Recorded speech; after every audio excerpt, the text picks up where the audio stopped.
फिर ऑफिशियली स्वागत। अपनी क्लास लगातार जारी है और आज अपन जो टॉपिक है अपना वो है मुद्रा की मांग, डिमांड फॉर मनी।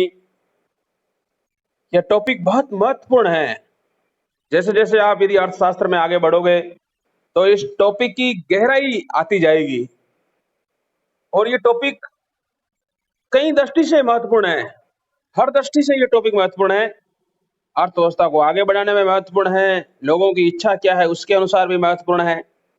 यह टॉपिक छोटा नहीं है, बड़ा टॉपिक है। इस टॉपिक से परिणाम बड़े निकलते हैं और ये टॉपिक थोड़ा सा क्लिष्ट भी है, मतलब इतना समझाना आसान नहीं है। लिखा हुआ किताब में है और आप पढ़ोगे तो आपको इतना नहीं लगेगा। तो ये टॉपिक काफी इंपॉर्टेंट टॉपिक है जिसका नाम है मुद्रा की मांग। मुद्रा की मांग यदि एक सिंपल भाषा में आपको कहें तो मुद्रा की मांग का मतलब यह है कि एक आम व्यक्ति, आम जनता अपनी आय में से कितने पैसे, कितने रुपए नकद रखना चाहती है, वो मुद्रा की मांग कहलाती है। अर्थात इस देश के पूरे लोग देश की पूरी आय में से कितनी मुद्रा अपने पास नकद रखना चाहते हैं, वो मुद्रा की मांग कहलाती है। कितना रुपया अपनी जेब में अपने पास रखना चाहते हैं, वो क्या कहलाती है? मुद्रा की मांग कहलाती है। आपकी इनकम हो सकता है 10,000 रुपए हो, लेकिन उस 10,000 रुपए में से आप अपने पास कितना रुपया रखते हो? 200 रुपए, 500 रुपए, 1,000 रुपए, वह मुद्रा की मांग होती है। आपकी पूरी आय मुद्रा की मांग नहीं है। पूरी आय में से कितना पैसा आप अपने पास नकद रखते हो, वो मुद्रा की मांग कहलाती है। मुद्रा की मांग कई घटकों पर निर्भर करती है। मुद्रा की मांग को निर्धारित करने वाले कई घटक हैं।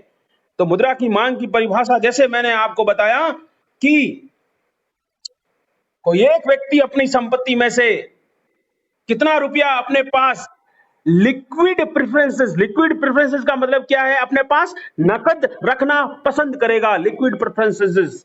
ठीक है, आप लोग भाई बीच में मत बोलो, यदि बीच में बोलोगे तो आपकी आवाज भी रिकॉर्ड हो जाएगी साथ में। ठीक है, ठीक है, आगे बढ़ते हैं। तो demand for money related to income, interest rate and whether people prefer to hold और लिक्विड एसेट लाइक मनी।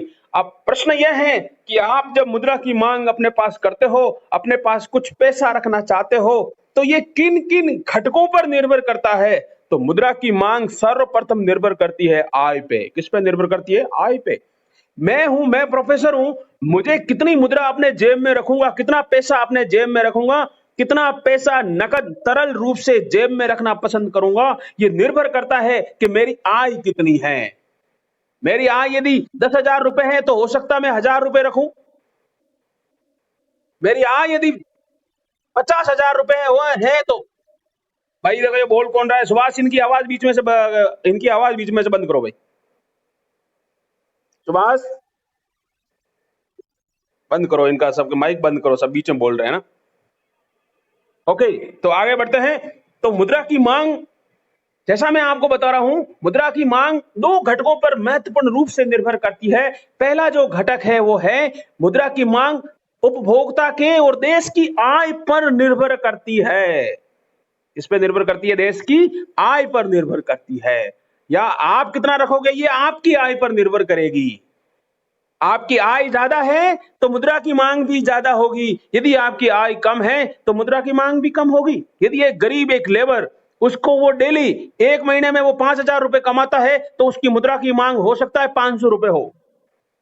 अपने जेब में कितना रखेगा? 500 रुपए।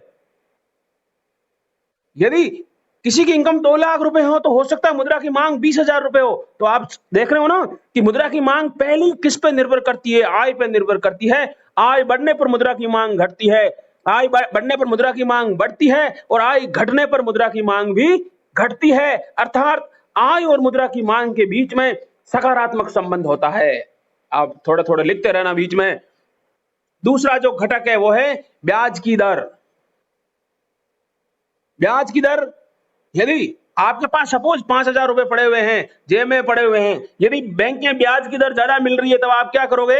अपनी जेब में रखने की बजाय आप 1 महीने या 2 महीने के लिए बैंक के अंदर जमा करवा दोगे, क्योंकि उसके बदले में क्या मिलेगा? ब्याज मिलेगा। तो इसका परिणाम क्या निकला कि मुद्रा की मांग ब्याज पर निर्भर करती है और ब्याज बढ़ने पर मुद्रा की मांग घटती है, और ब्याज घटने पर मुद्रा की मांग बढ़ती है, अर्थात मुद्रा की मांग और ब्याज के बीच नकारात्मक संबंध होता है।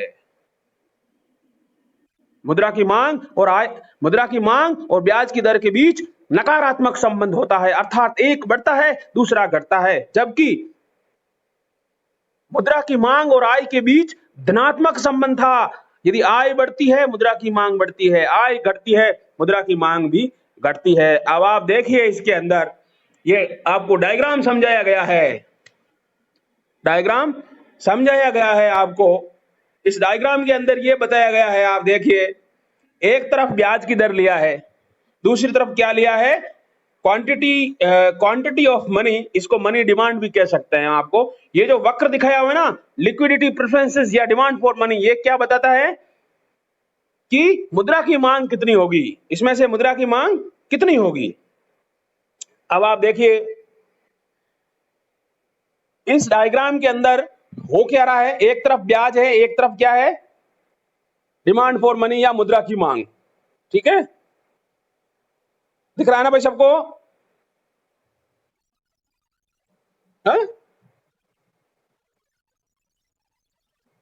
डायग्राम नहीं दिख रहा आप लोगों को? अच्छा, इसका मतलब ये स्क्रीन जब कर रहे तो लिखा हुआ दिख रहा है ना? लिखा हुआ तो सारा दिख रहा है ना, लिक्विड एसेट लाइक मनी, ये दिख रहा है? हाँ, मैं दिख रहा हूँ क्या? चलो एक मिनट में वापस करता हूँ, एक मिनट में वापस ठीक करता हूँ, ठीक है।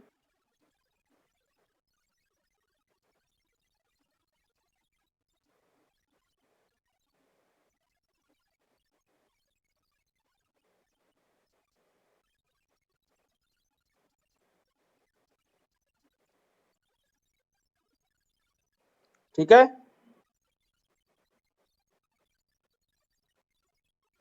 अब दिख रही है स्क्रीन? स्क्रीन दिख रही है? नहीं, नहीं दिख रही स्क्रीन? अभी आपको स्क्रीन एक बार भी नहीं दिखी क्या? अब अब आप लोगों को स्क्रीन नहीं दिख रही है? और एक मिनट है, मैं करता हूँ, चलो मैं देख करता हूँ, एक मिनट।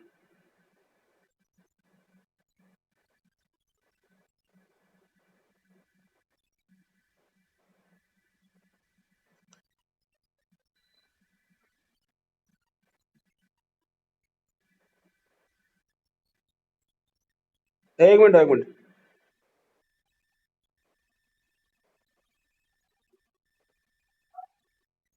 कि ना, अब दिख रही है? फोन दिख रहा है ना? अब दिखा? दिखी? अब डायग्राम दिखा? डायग्राम दिखा ना? अब इस डायग्राम में देखो आप, क्या है, एक तरफ क्या लिखा हुआ है, इंटरेस्ट रेट ऊपर लिखा हुआ है, मतलब क्या हुआ, ब्याज की दर, है ना? एक तरफ नीचे क्या लिखा हुआ है, इसको बोलते हैं वर्टिकल एक्सेस। वर्टिकल एक्सेस पे क्या लिखा हुआ है, ब्याज की दर। नीचे हॉरिजॉन्टल एक्सेस पे क्या लिखा हुआ है, डिमांड फॉर मनी, है ना, क्वांटिटी ऑफ मनी लिखा हुआ है ना। और इसके ऊपर एक वक्र बनाया हुआ है, इसके ऊपर क्या लिखा हुआ है liquidity preferences demand for money, है ना। इसका मतलब क्या है, मुद्रा की मांग कितनी है, लिक्विडिटी प्रेफरेंसेस या डिमांड फॉर मनी, अर्थात मुद्रा की मांग कितनी है। ठीक है, अब इसमें आप ये देखो कि ब्याज की दर और मुद्रा की मांग के बीच में विपरीत संबंध है, उल्टा संबंध है ना। देखिए, जब जब ब्याज की दर R1 है तो मुद्रा की मांग कितनी है, Q1। और यदि ब्याज की दर कम हो गई, R2 हो गई, तो मुद्रा की मांग बढ़ के कितनी हो गई, Q2 हो गई।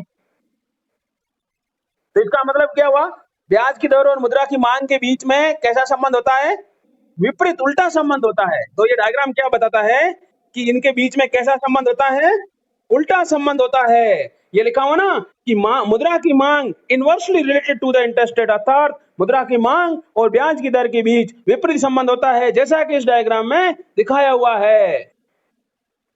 यदि ब्याज आप लिखते रहो, यदि ब्याज की दर ज्यादा होगी तब मुद्रा की मांग क्या होगी? कम होगी। यदि ब्याज की दर ज्यादा होगी तो मुद्रा की मांग कम होगी, क्योंकि लोग बैंकों में जमा करवाएंगे, लोग बॉन्ड अपने पास में रखेंगे, क्योंकि उस पे ब्याज ज्यादा मिल रहा है। और जब ब्याज की दर कम हो जाती है तो लोग पैसा अपने पास वहां खर्च लगाने की बजाय अपने पास नकद रखना ज्यादा पसंद करते हैं, क्योंकि बैंकें ज्यादा ब्याज नहीं देगी तो लोग जमा ही नहीं करवाएंगे कि बैंकों में जमा करवाने से फायदा नहीं है, वहां ज्यादा ब्याज नहीं मिल रहा है ना। या लोग अपने पास बॉन्ड रखेंगे ही नहीं, क्योंकि उन पे ब्याज कम मिल रहा है तो लोग अपने जेब में पैसा रखेंगे, कि इसलिए मुद्रा की मांग क्या होगी? बढ़ जाएगी। ठीक है, समझ में आ गया भाई? अब मुद्रा की मांग, अब लिखिए मुद्रा की मांग के प्रकार।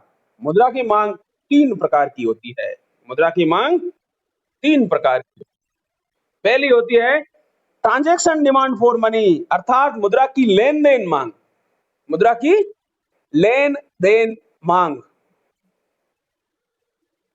भाई आप लोग मुद्रा की मांग क्यों करते हो? मुद्रा की मांग करने के पीछे आप पैसा जेब में क्यों रखना चाहते हो? आप इसलिए रखना चाहते हो, आपको पता है कि दिन प्रतिदिन में जो वस्तु और सेवाओं की आवश्यकता पड़ती है, उन आवश्यकताओं की पूर्ति करने के लिए, उनको खरीदने के लिए आपको बाजार जाना पड़ता है। बाजार में जब दुकान से आप उन वस्तु और सेवाओं को खरीदोगे तो उनके बदले में पैसा देना पड़ेगा। दुकान वालों के अंदर भाई दाल दे तो दाल के 100 रुपए देने पड़ेंगे, दूध दे तो 20 रुपए देने पड़ेंगे, है ना। बस में आओगे 10 रुपए भाड़ा देना पड़ेगा, बाइक लेके निकलोगे तो 100 रुपए का पेट्रोल डलाना पड़ेगा। ये सारा सामान जब आप खरीदोगे, वस्तु और सेवाएं आप खरीदोगे, उनके बदले में पैसा देना पड़ेगा। जब पैसा देना पड़ेगा तो इसको क्या बोलते हैं? मुद्रा की लेन देन मांग। मतलब मुद्रा में, पैसा में वस्तु और सेवाओं को खरीदने की ताकत है, क्षमता है, इसलिए आप अपने जेब में पैसा रखते हो ताकि वस्तु और सेवाओं को आसानी से खरीद सके। इस प्रकार की मांग को मुद्रा की लेन देन मांग कहते हैं। मुद्रा की लेन देन मांग कहते हैं। अगले पैराग्राफ में आप लोग लिखिए, मुद्रा की लेन देन मांग आय पर निर्भर करती है। किस पर निर्भर करती है?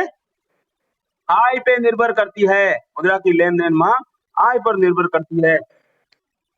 कोई यदि कोई व्यक्ति दिहाड़ी मजदूर है या रिक्शा चलाने वाला है तो वो अपने जेब में 1,000 रुपए, 500, 2,000 रुपए रखेगा। लेकिन यदि कोई बड़ा है, 2-3 लाख रुपए जिसकी सैलरी है, तो जेब में 20-25 हजार रुपए रखेगा। अर्थात इसका मतलब ये हुआ कि आय बढ़ेगी, मुद्रा की मांग बढ़ेगी, आय घटेगी तो मुद्रा की मांग भी घटेगी। समझ में आ गया? ओके, तो ये आ, ये है मुद्रा की लेन देन मांग। अब इंपॉर्टेंट यही है कि मुद्रा की लेन देन मांग आय पर निर्भर करती है। किस पे निर्भर करती है? आय पे निर्भर करती है। दूसरी जो मुद्रा की मांग है वो है, दूसरे प्रकार की जो मुद्रा की मांग है वो है precautionary demand for money. Precautions demand for money क्या होता है?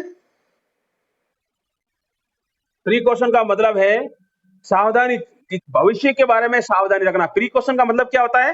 कुछ ऐसा काम भविष्य में हो सकता है, उसके प्रति सावधानी रखना, है ना। तो मुद्रा की सावधानी पूर्वक डिमांड, इसके लिए एक शब्द भी है हिंदी के अंदर, वो शब्द मुझे याद नहीं आ रहा अब। मुद्रा की प्रीकॉशन का मतलब है भविष्य में, जैसे अपन बीमार पड़ गए, भविष्य में अपन बीमार पड़ने की संभावना कुछ भी हो सकता है, एक एक्सीडेंट हो सकता है, भविष्य में ये कोरोना वायरस आ जाए अचानक, उसमें कोई काम धंधा बंद हो जाए, तो एक भविष्य के बारे में सोच के उसका प्रीकॉशन रखना पड़ता है, सावधानी रखनी पड़ती है कि कुछ भी हो सकता है भविष्य में, इसीलिए कुछ पैसा भविष्य में सावधानी रखने के हिसाब से अपने पास लोग नकद रखते हैं।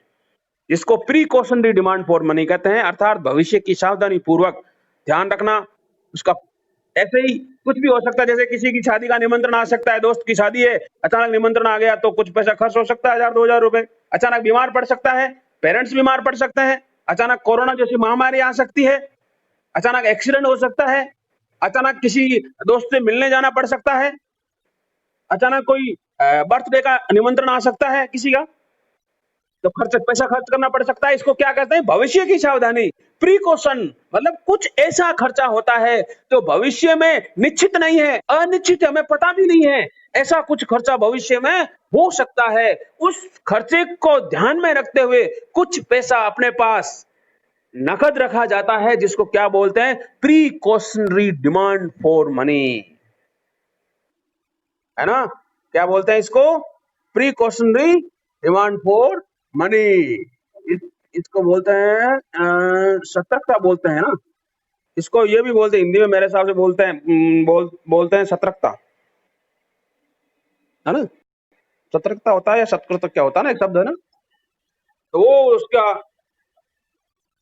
हाँ, वो उस प्रकार की मांग होती है। ठीक है, अब आगे बढ़ो, अब आगे बढ़ो।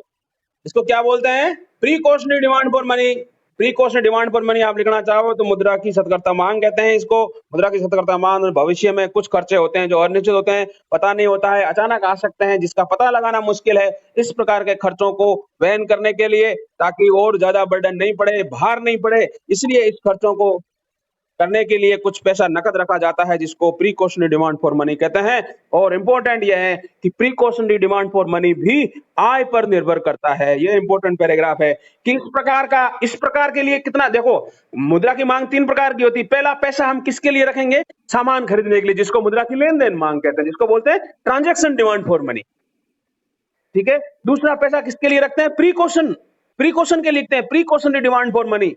तो ये दोनों जो है आय पर निर्भर करते हैं। पहला, ट्रांजैक्शन डिमांड फॉर मनी, मुद्रा की लेन देन मांग आय पर निर्भर करती है। मुद्रा मुद्रा की सतर्कता मांग भी आय पर निर्भर करती है। ये दोनों आय पर निर्भर करते हैं। अब तीसरे प्रकार की डिमांड है, वो है स्पेक्युलेटरी डिमांड फॉर मनी। क्या है? स्पेक्युलेटरी डिमांड में बोले, इसको बोलते हैं मुद्रा की सट्टा मांग। मुद्रा की सट्टा मांग। तो मुद्रा की सट्टा मांग का वर्णन अपन अगली क्लास में